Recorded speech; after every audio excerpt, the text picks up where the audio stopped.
What's up everyone, my name is Ben, and today we got something special. We got the M1 MacBook Air and an ASUS Zenbook 14 with the OLED display. And I just wanted to do a comparison between Windows and Mac, and we'll see exactly how they are to use. So let's get right into this. So right here, we got the Zenbook 14. This is the 22 model with the OLED display and the Intel Core i5 with 8 GB of RAM. And then right here, of course, we have the 2020 MacBook Air with the M1 chip. Now these are two very different devices, of course, but price-wise and spec-wise, they're actually pretty similar.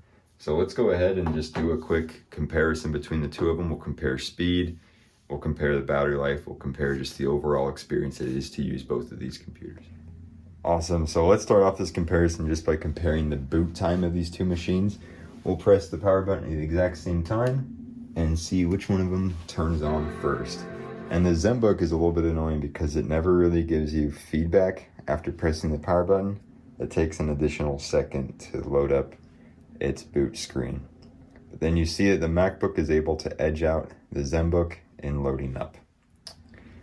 Now let's go ahead and just do a little quick speed test and we'll get an idea of how these computers perform.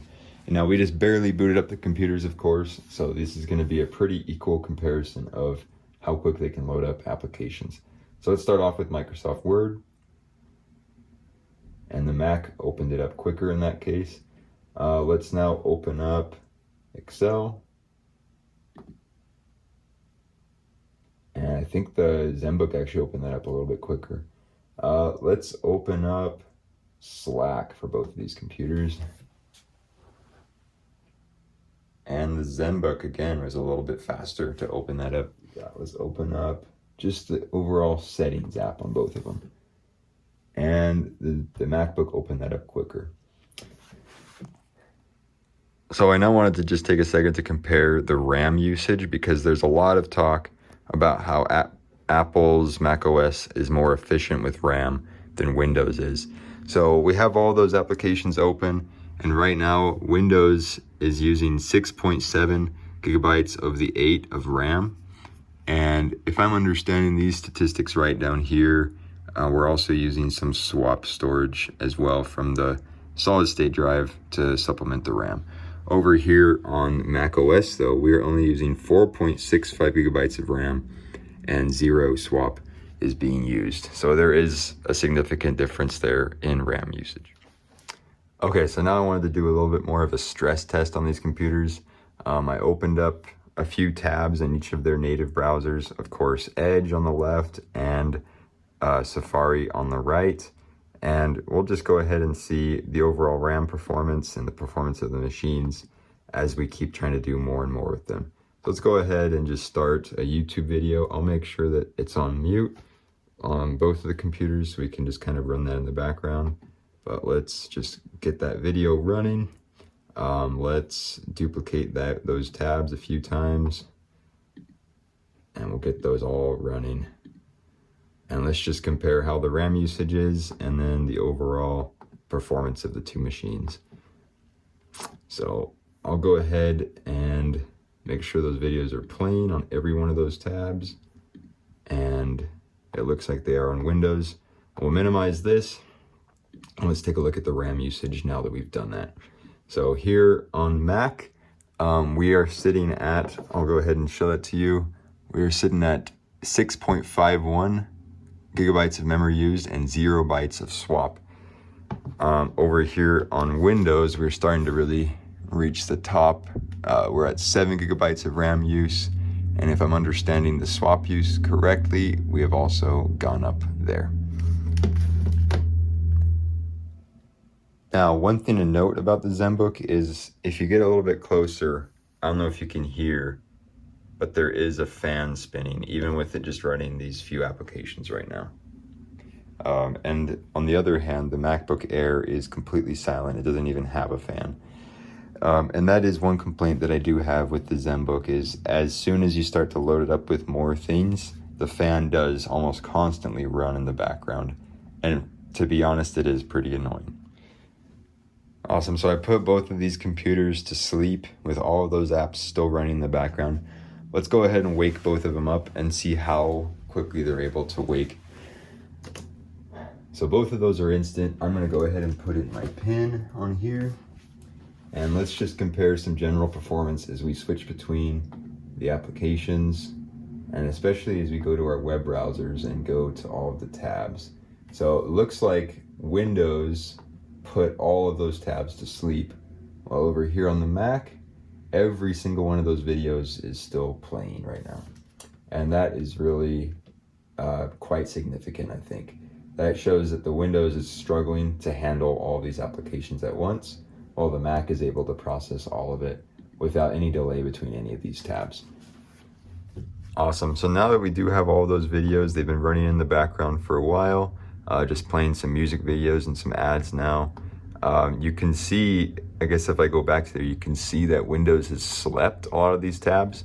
So Windows starts to gray them out when it started to put things into storage rather than being immediately in memory.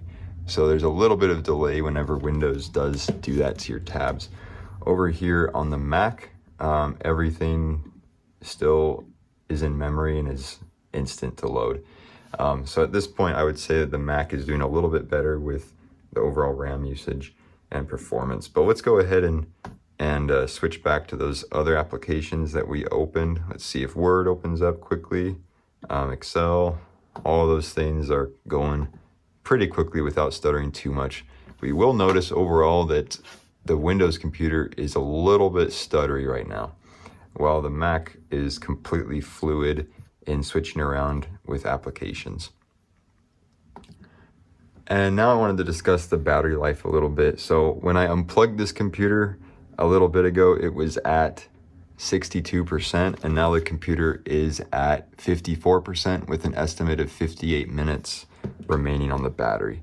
On the other hand, the MacBook is still at 100% for its battery. And as we know, Apple is a little bit like sly with the way they use that 100% figure. It sits there for a while, but still, I think there's a lot to be said that this Zenbook has gone down 10% essentially in the last few minutes of just doing this test, while the MacBook is still at the original same percentage it started at. So now I wanted to take it to another level and use Geekbench 6 on both these computers and compare the overall performance in addition to seeing how the battery performs. Now, in order to level the playing field a little bit, I left the same apps going in the background on both of them, but I did close Safari on this computer and then Edge on the Windows computer because Edge was actively closing tabs, which Safari was not. So I don't think that would be a fair comparison for the Mac. So we're going to go ahead and run the CPU benchmark on both of these computers, and then we'll compare the results once it finishes. And as that starts, the Windows computer is at 50% now, while the Mac is still at 100% battery. Awesome, so that Geekbench test now finished, and we got a score of 1849 and 6552 for the Zenbook. On the MacBook, we got 2391 and 8692. That's a really impressive result for the MacBook. Now let's look at the battery test. So on the Zenbook, we were at 51% when we started, and now we're at 47, while on the MacBook Air, we started at 100, and we are still at 100% battery life. And now I'd just like to make another comment about the overall speed and responsiveness of the two machines, especially using the trackpad. So you see here on the MacBook, we're able to switch between apps, we're able to open new desktops and switch between them instantly. There's no lag there, and the apps, is completely smooth. Meanwhile, on the Zenbook, whenever you switch between desktops, there's just a little bit of a jutteriness, a lag that's with switching between those and using gestures on the trackpad. And that's something that is disappointing about this machine. Obviously, from the benchmark results, it's a capable machine, but these simple transitions are choppy, they're unresponsive, and it just doesn't feel like a quality 2022 product. Meanwhile, on the MacBook, you feel like you're using something that's refined, that's buttery, and there's almost no lag between doing anything on this computer, even with everything that's still open in the background. And as I reviewed that footage, it's a little bit harder to tell what I was feeling as I was using the trackpad. But in general, when I use Windows computers and you do those gestures on the trackpad, there's a delay beneath your fingers between what you're doing on the trackpad and what actually shows up on the screen. And that's something that macOS and Apple have successfully refined on the MacBook, where everything you do on this trackpad is directly linear to what you see on the screen. So that's something I really hope that we see with further iterations of Windows, that we can have that same level of refinement where what you're doing on the computer, what you're doing on the trackpad directly translates to what you see on the screen, because that's simply not the case. There's a definite difference in the level of refinement between the two operating systems. I hope y'all enjoyed that quick impromptu comparison between an ASUS Zenbook and the MacBook Air with overall performance, battery life, and refinement. I think there is a definite difference right now between having a Windows laptop and a Mac laptop. On the Mac, you're getting so much more battery life with Apple Silicon. I've only gotten about 3 hours max on the Zenbook when I'm actually using it unplugged. A lot of that has to do with the large OLED display it has, but most of it has to do with the Intel chip that just uses so much power. On the other hand, the MacBook can last all day, multiple days without even charging it. And I think there's also a case to be made of just the overall refinement and the experience that you get on the MacBook. That feeling of just opening it up and having it turn on instantly, that feeling of having your trackpad gestures directly correlate to what you're seeing on the screen as you're using the device, are simply things that Microsoft has to figure out along with their manufacturers of their laptops and devices. There's just such a difference right now in the experience of using a Windows computer, the heat that it generates, the overall sense of choppiness as you're using it with a trackpad versus using a MacBook in 2023. And I really hope that Microsoft can be more competitive in that respect. But to be honest, as somebody who tries to be as fair as they can in using Windows and Apple devices, I think that Apple simply has a monopoly right now on refinement and overall experience that you get on a laptop. So I hope you all enjoyed this video, and please let me know below your overall thoughts on the comparison. Thanks.